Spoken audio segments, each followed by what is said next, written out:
आज के इस वीडियो में हम बात करने वाले हैं हिंदुस्तान कॉपर लिमिटेड के बारे में, जो कि कॉपर को माइन करने वाली और कॉपर को रिफाइनिंग करने वाली इंडिया की one of the largest companies में से एक है। आज के इस वीडियो में हम लोग बात करेंगे दोस्तों इस कंपनी के बिजनेस मॉडल के बारे में। मैं आपको बताऊंगा कि ये कंपनी का जो रेवेन्यू है वो कहाँ से आता है, कंपनी पैसे कैसे कमाती है, ओवरऑल बिजनेस कैसे करती है, मैं उसका आइडिया दूंगा आपको इस वीडियो में। इसके बाद हम हिंदुस्तान कॉपर का एक छोटा सा फाइनेंशियल एनालिसिस करेंगे। हम देखेंगे कंपनी प्रॉफिट्स में है, लॉस में है, और देखेंगे कि ये जो प्रॉफिटेबिलिटी है इसका इम्पैक्ट शेयर के प्राइस पे कैसे पड़ता है। इसके बाद मैं आपको बताऊंगा कि हिंदुस्तान कॉपर प्रॉफिट कैसे कमाती है और ऐसे कौन से फैक्टर्स हैं जो कि इसकी प्रॉफिटेबिलिटी को अफेक्ट कर सकते हैं। इसके बाद हम चार्ट्स के ऊपर देखेंगे कि क्या स्टॉक में कोई शॉर्ट टर्म बाइंग है कि नहीं। आप सबको पता है कि रिसेंटली जो हिंदुस्तान कॉपर लिमिटेड का जो शेयर है वो कितना ज्यादा बड़ा है। रिसेंटली काफी ज्यादा गेन्स इसमें देखने को मिले हैं। हम उस पर भी एक छोटा सा डिस्कशन करेंगे। और हो सकता है कुछ लोगों ने इस स्टॉक में अभी बाइंग कर ली हो, तो मैं उन्हें बताऊंगा कि अभी ये स्टॉक होल्ड करना चाहिए या सेल करना चाहिए। और अगर आपने इस स्टॉक को अभी तक बाय नहीं किया है तो मैं आपको बताऊंगा कि क्या अभी स्टॉक में कोई बाइंग बनती है कि नहीं। तो यही सारी चीजों का हम डिस्कशन करेंगे इस वीडियो में। दोस्तों, अगर आपको हमारी वीडियोस पसंद आती हो तो प्लीज लाइक करिएगा इन्हें और सब्सक्राइब करिएगा हमारे चैनल को, अगर आप ऐसे ही वीडियोस देखना चाहते हैं तो। चलिए दोस्तों, सबसे पहले हम बात कर लेते हैं बेसिक इन्फो के बारे में। तो यहाँ पे मैं तिजोरी फाइनेंस करके एक वेबसाइट है उसका यूज कर रहा हूँ, और वहां पे जो भी डेटा है मैं वो आपको दिखाऊंगा। यहाँ पर आप देख सकते हैं कि हिंदुस्तान कॉपर लिमिटेड का जो मार्केट कैप है वो 12,352 करोड़ रुपए है। और अगर हम इसके शेयर प्राइस की बात करें तो वो 133 रुपीज के आसपास है। दोस्तों, किसी भी कंपनी के बिजनेस को समझने के लिए हमें सबसे पहले समझना होगा कि वो रेवेन्यू कहाँ से कमा रहे हैं।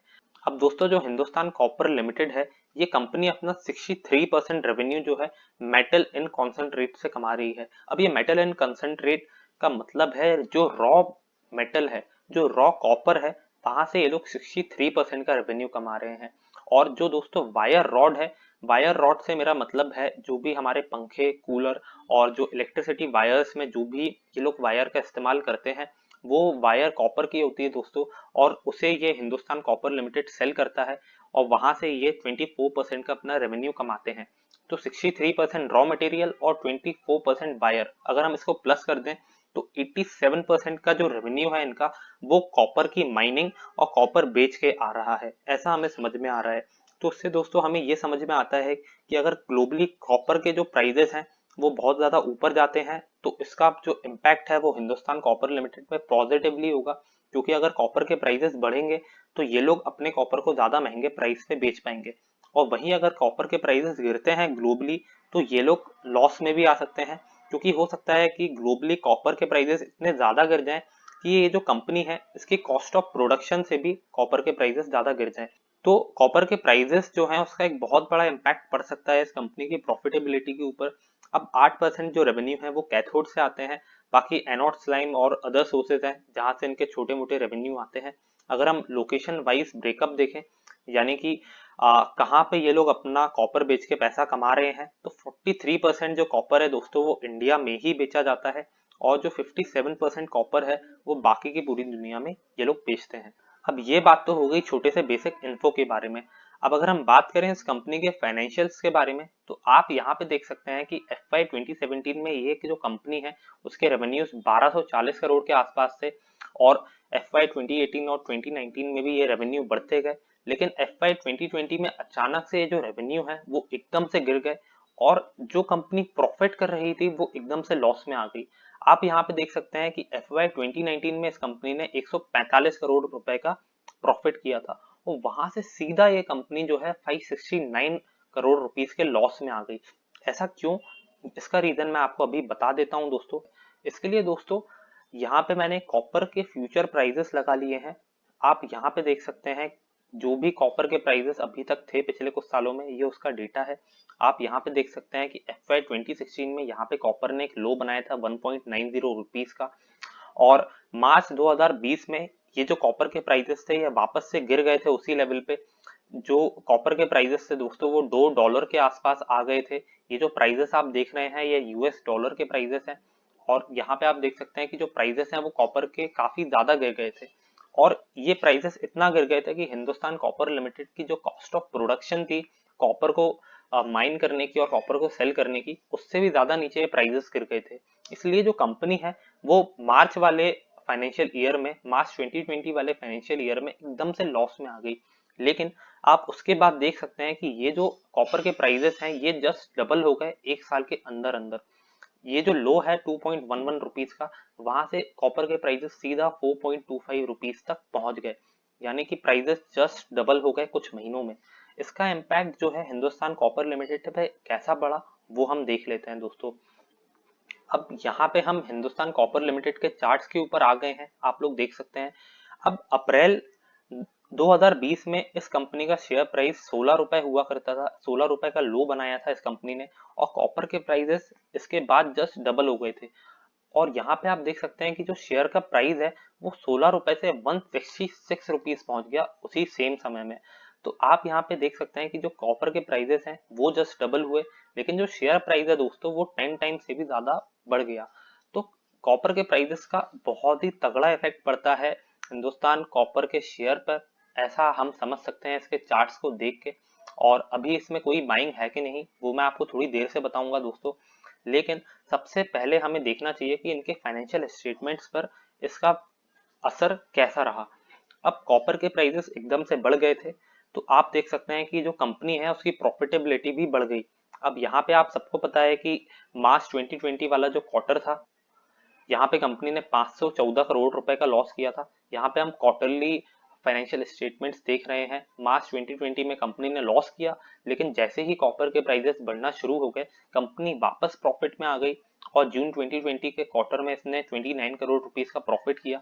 और उसके बाद से प्रॉफिट्स जो हैं वो बढ़ते ही जा रहे हैं कंपनी के लिए, जो रेवेन्यूज हैं वो भी बढ़ गए हैं। अब हमें ये समझने की जरूरत है कि जो कॉपर के प्राइसेस हैं वो बढ़े क्यों।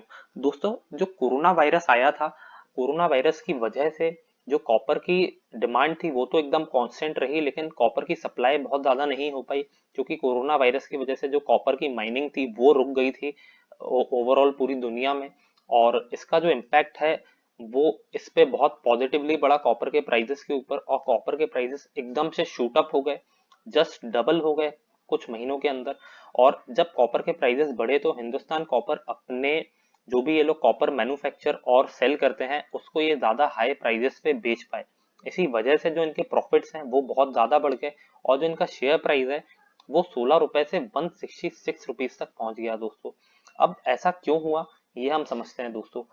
अब ऐसा इसलिए हुआ दोस्तों क्योंकि ये जो कंपनी है ये साइक्लिकल इंडस्ट्री की कंपनी है, यानी कि अगर कॉपर के प्राइसेस ऊपर या नीचे जाएंगे तो इसका इम्पैक्ट जो है हिंदुस्तान कॉपर को बहुत नेगेटिवली या पॉजिटिवली पड़ सकता है। अब साइक्लिकल स्टॉक्स वो स्टॉक होते हैं जहां पे कंपनी के प्रोडक्ट की डिमांड और सप्लाई, इन दोनों का फर्क स्टॉक के प्राइसेस पर नेगेटिवली या पॉजिटिवली पड़ सकता है। यानी कि साइक्लिकल स्टॉक्स वो स्टॉक्स होंगे जहां पे अगर प्रोडक्ट की डिमांड एकदम से बढ़ जाएगी तो प्राइसेस बढ़ जाएंगे, प्रोडक्ट्स के स्टॉक का प्राइस बढ़ जाएगा। लेकिन जैसे ही प्रोडक्ट की डिमांड गिरेगी एकदम से जो स्टॉक प्राइस है वो भी गिर जाएगा, और जो इनका मेन प्रोडक्ट है उसके प्राइसेस भी यहाँ पे गिर जाएंगे। तो हिंदुस्तान कॉपर के केस में अगर कॉपर के प्राइसेस बढ़ते हैं तो कंपनी प्रॉफिट में आ जाती है, और अगर कॉपर के प्राइसेस ग्लोबली गिरते हैं तो कंपनी लॉस में आ जाती है। तो इसको हम साइक्लिकलिटी कहते हैं, और ये चीज देखने के लिए हम निफ्टी मेटल के इंडेक्स को यूज कर रहे हैं। आप यहाँ पे देख सकते हैं कि 2016 में जो निफ्टी मेटल का इंडेक्स है उसने 1500 रुपए का एक लो बनाया था 2016 में, और वहां से ये जो इंडेक्स है वो सीधा सीधा 4000 रुपए से भी ऊपर चला गया था सिर्फ 2 सालों में, 2018 में।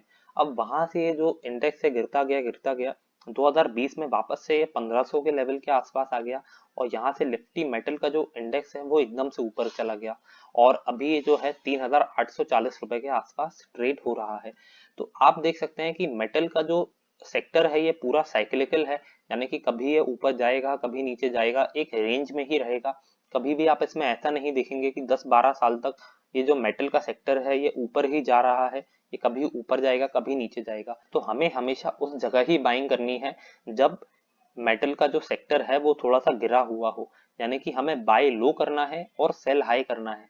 तो अभी आप ये निफ्टी मेटल के इंडेक्स को देख के समझ सकते हैं कि जो बाय लो का चांस था वो तो अभी चला गया, और जो निफ्टी मेटल का अभी जो सेक्टर है वो अभी हाई के आसपास खड़ा हुआ है।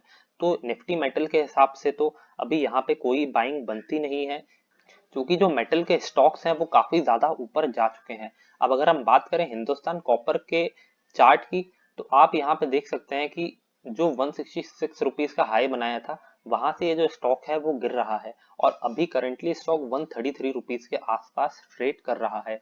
अब हो सकता है दोस्तों यहाँ से स्टॉक थोड़ा सा और ऊपर चला जाए, लेकिन ये जो 16 रुपए से 166 रुपीज तक गया, ये जो एस्ट्रोनॉमिकल रिटर्न्स हमें देखने को मिल रहे हैं, ऐसे रिटर्न्स आपको बिल्कुल भी देखने को नहीं मिलेंगे। हो सकता है स्टॉक थोड़ा सा ऊपर चला जाए, आपको थोड़े से ज्यादा प्रॉफिट्स दे दे, क्योंकि 130 रुपए के लेवल के आसपास यहाँ पे एक सपोर्ट भी है। तो हो सकता है रिसेंटली अभी ये कुछ प्रॉफिट्स आपको दे जाए, लेकिन मेरे ख्याल से ऐसे स्टॉक्स को लॉन्ग टर्म के लिए होल्ड नहीं करना चाहिए, क्योंकि ये साइक्लिकल स्टॉक्स हैं। अगर कल के दिन कॉपर के प्राइसेस गिर जाएंगे तो वापस से ये जो हिंदुस्तान कॉपर का प्राइस है ये भी एकदम से गिर जाएगा। तो अगर आप इस स्टॉक में बाय करके रखे हैं तो आप थोड़ा सा टाइम रुक के इसमें निकाल सकते हैं, या आप अभी भी एग्जिट करना चाहें तो कर सकते हैं। और मेरे ख्याल से दोस्तों इसमें कोई भी लॉन्ग टर्म के लिए बाइंग नहीं बनती है। तो ये था आज का छोटा सा एनालिसिस हिंदुस्तान कॉपर लिमिटेड के ऊपर। उम्मीद करता हूँ आपको ये वीडियो पसंद आया होगा। अगर वीडियो पसंद आया हो तो लाइक कीजिएगा, इस वीडियो को सब्सक्राइब करिएगा हमारे चैनल को, and thank you for watching this video.